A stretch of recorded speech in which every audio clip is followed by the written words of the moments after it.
Hello, this is Robert, owner of Eclipse Window Tinting. Today we completed another Panaflex install on a 2015 Lincoln MKZ.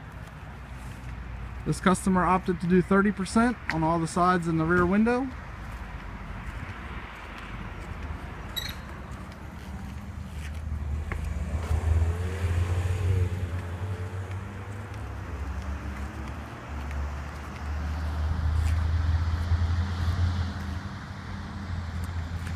As well as the Panaflex Clear for the full front windshield.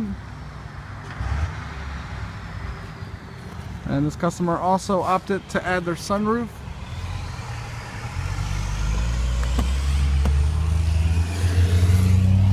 As you can see, looking out of the front windshield, it doesn't change the appearance or make it harder to see out, but it does give you 99% UV rejection and 55% heat rejection.